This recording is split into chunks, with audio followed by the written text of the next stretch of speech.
கிறிஸ்துவுக்குள் பிரியமானவர்களே, கர்த்தராகிய இயேசு கிறிஸ்து நாமத்தில் உங்களுக்கு வாழ்த்துக்கள் தெரிவித்துக் கொள்கிறேன். நேற்று தினத்திலையும் கிறிஸ்மஸை நல்லபடியாக கொண்டாடி இருப்பீங்க நான் நம்புகிறேன். ஸ்தோத்திரம்.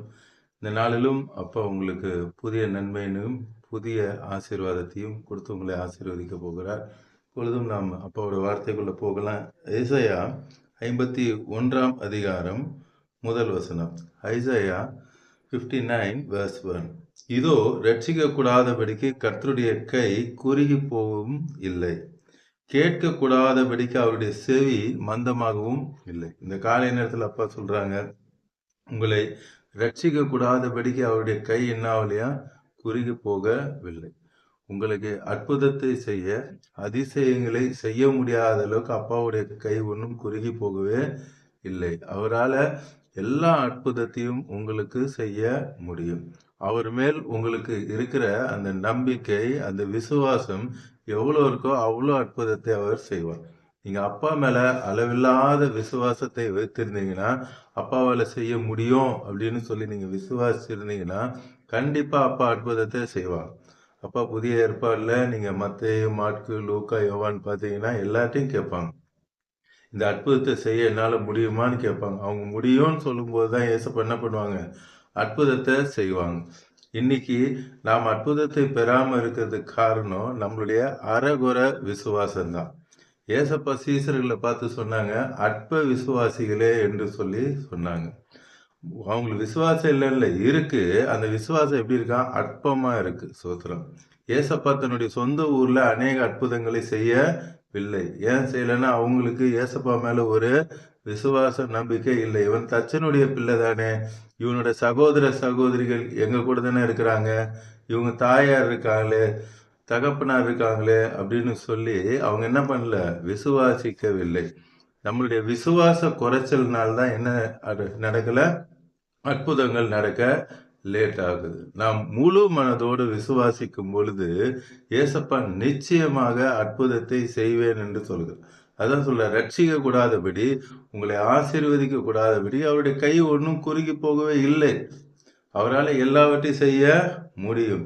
கேட்கக்கூடாதபடி அவருடைய காதுகள் மந்தமாகும் இல்லை. நிறைய பேர் என்ன ஜெபம் பண்றாங்க, நிறைய நான் படுற கஷ்டம் உங்களுக்கு தெரியாதா, நான் படுற பாடுகள் உங்களுக்கு தெரியாதா, நான் எவ்வளோ ஜெபம் பண்றேன் உங்களுக்கு கேட்குதா இல்லையா? சோத்திரம். ஆண்டவர் திருப்பி கேட்பாரு, உனக்கு விசுவாசம் ஏன் இல்லை அப்படின்னு சொல்லி கேட்பாங்க. விசுவாசம் இல்லாமல் தேவனுக்கு பிரியமா இருப்பது கூடாத காரியம். சோதரம். விசுவாசம் தான் நம்மளுடைய கிறிஸ்தவ வாழ்க்கை. கிறிஸ்தவர்களை பார்த்து என்னன்னு கூப்பிடுவாங்க, விசுவாசிகள் தான் கூப்பிடுவாங்க. எபேசியர் 2 அதிகாரம் 19 வசனம். எபிஷியன்ஸ் 2:19. நீங்கள் இனி அந்நியரும் பரதேசியும் இல்லை. அப்பா இன்னைக்கு உங்களை பார்த்து தான் சொல்ல, நீங்க அந்நியர் கிடையாது. ஏசப்பாக்கு நீங்க அந்நியரும் கிடையாது, பரதேசியும் கிடையாது. பரிசுத்தவான்களுடைய ஒரே நகரத்தாரும் தேவனுடைய வீட்டார், அவருடைய பிள்ளைகள், தேவனுடைய வீட்டாரா நீங்க இருக்கிறீங்க. சூத்திரம். இந்த வார்த்தையை படிச்சுட்டு ஓடக்கூடாது, அதை அப்படியே நம்பணும், விசுவாசிக்கணும். இன்னைக்கு அப்பா பார்த்து கொண்டிருக்கிற எல்லாருக்கும் சொல்றாங்க, புதிதா பார்க்குற உங்களுக்கும் சொல்றாங்க, நீங்க அந்நியரும் பரதேசியும் இல்லையா, அவருடைய வீட்டார். சோத்திரம். நம்ம வீட்டு பிள்ளைகள் எப்படி இருப்பாங்க, அதே போல அப்பா சொல்ற, நீங்க அவருடைய வீட்டு பிள்ளைகள். அதுலயே 13 வசனம் verse 13. முன்னே தூரமா இருந்த நீங்கள், அப்பா சொல்ற, முன்னாடி நம்ம எப்படி இருந்தோம், தூரமாக இருந்தோம், பாவத்தை செய்து அப்பாவுக்கு பிடிக்காத காரியத்தை செய்து தூரமா இருந்தோம். சோத்திரம். அப்பா சொல்ற, தூரமா இருந்தீர்கள், இப்பொழுது நீங்கள் கிறிஸ்து இயேசுக்குள் கிறிஸ்துவின் ரத்தத்தினாலே சமீபமான. ஏற்கனவே உங்களுக்கு சொல்லியிருக்கேன், இயேசு கிறிஸ்து என்று வந்தால் 2000 வருஷத்துக்கு முன்பாக பிறந்த நம்ம அப்பாவை குறிக்கும்.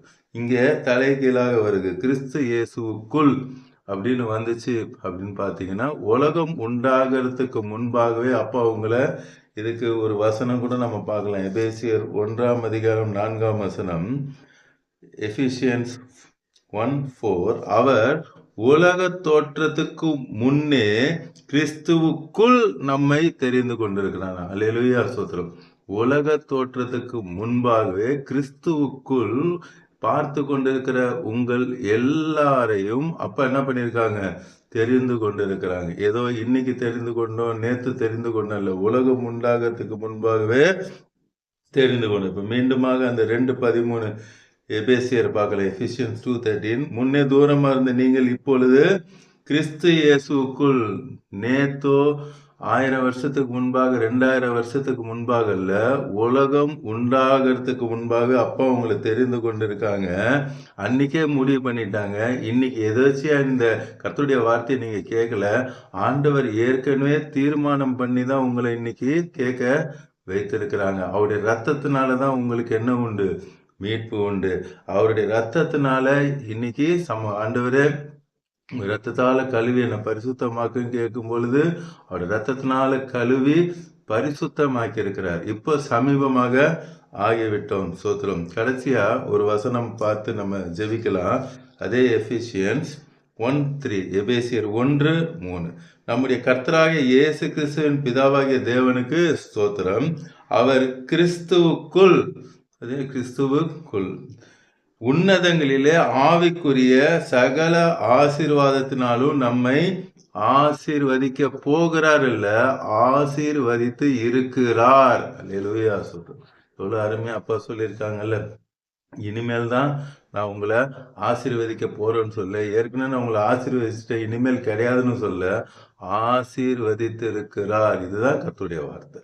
அந்த வார்த்தையை அப்படியே பிடிச்சு, அப்பா நீங்க என்ன ஆசீர்வதிச்சிட்டீங்க, என்ன நீங்க ஆசீர்வதிச்சிருக்கீங்க, என்ன நான் ஆசீர்வாதமா தான் இருக்கேன், நான் உங்க வார்த்தையை நான் விசுவாசிக்கிறேன், நான் ஆசீர்வாதமா, நான் தரித்திரன் கிடையாது, நான் ஆசீர்வாதமா தான் இருக்கிறேன், நான் வியாதியை சுமக்கணும்னு அவசியம் இல்லை, எனக்கு சரீரத்துல நல்ல சுகன்ற அந்த ஆசீர்வாதத்தை கொடுத்துருக்கீங்க.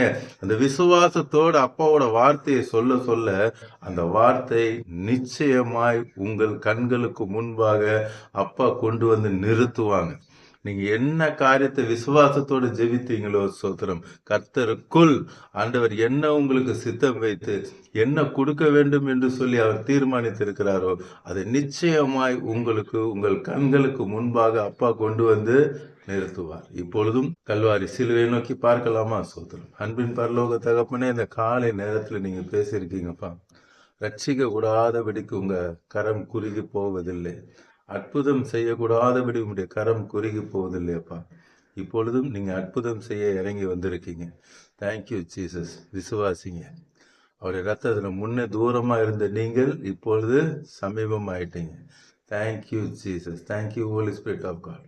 இப்பொழுதும் யார் யாரெல்லாம் அப்பா தூரமா போயிருக்காங்களோ உள்ளத்தின் ஆழத்துல இருந்து கேளுங்க, அப்பாட்ட கேளுங்க. அப்பா நான் தூரமா போயிட்டேன், என்னை மன்னிங்க, உங்க ரத்தத்தால ஒரு விசை கழுவுங்க, பரிசுத்தமாக்குங்க. கேளுங்க. இப்பொழுதும் அவர் மன்னிக்கிறதற்கு தயவு பெருத்தவரா இருக்கிறார். அவருடைய ரத்தத்தினால் இப்பொழுதே உங்களை கழுவுகிறார். உங்க அவிசுவாசம் அப்பாட்ட கேளுங்க, மன்னிச்சிருங்க அப்பா, எனக்கு அவிசுவாசம் இருந்தது உண்மை, எனக்கு இப்பதான் தெரிஞ்சிருக்கு. அந்த அவிசுவாசம் என்கிற அந்த பாவத்தை மன்னிங்க. தூரமா போயிட்டேன், என்ன மன்னிங்க. கேளுங்க கேளுங்க. Thank you Jesus. இப்பொழுது உங்களுடைய ரத்தத்தினால எல்லாவற்றையும் நீர் கழுவி சுத்திகரிக்கிறீரப்பா. இன்னைக்கும் அப்பாவோட வார்த்தையை பார்த்து கொண்டு இருக்க உங்களுக்கு நேராக இறங்கி வருகிறது. Thank you Lord. அவர் சொல்லுகிறார் எபேசியர் 1:3 உங்களை ஆசீர்வதித்து இருக்கிறார். Thank you Lord. ஆல்ரெடி அப்பா உங்களை ஆசீர்வதித்து விட்டார். நீங்க அநேக ஜாதிகள் கடன் கொடுப்பீங்க, நீங்களோ கடன் வாங்காதிருப்பீங்க. நீங்க எந்த வியாதியை சுமக்க வேண்டிய அவசியம் அல்ல, எந்த தரித்திரத்தையும் நீங்க சுமக்க வேண்டிய அவசியம் அல்ல. எல்லாவற்றையும் அவர் கல்வாரி சிலுவையில சுமந்து விட்டார். நீங்க சமாதான குறைச்சல்ல பிரச்சனையோடு கூட அலைந்து கொண்டு இருக்க வேண்டும் என்கிற அவசியம் அல்ல. அவர் எல்லா பிரச்சனைகளையும் கல்வாரி சிலுவையில சுமந்து அவருடைய சமாதானத்தை உங்களுக்கு தந்து விட்டார். Thank you Jesus. எந்த பிசாசோடு கூட நீங்க போராட வேண்டிய அவசியம் அல்ல, எந்த மந்திர தந்திர சூனியத்தோடு கூட நீங்க போராட வேண்டிய அவசியம் அல்ல. அவர் எல்லாவற்றையும் கல்வாரி சிலுவையில ஜெயித்து விட்டார். அவர் குதிங்காலில் எல்லாவற்றையும் நசுக்கி விட்டார். Thank you Jesus. நன்றி அப்பா, நன்றி அப்பா. இந்த நாளில் நீர் விடுதலையை கொடுத்து கொண்டிருக்கிறதுக்காய் சோத்திரம்.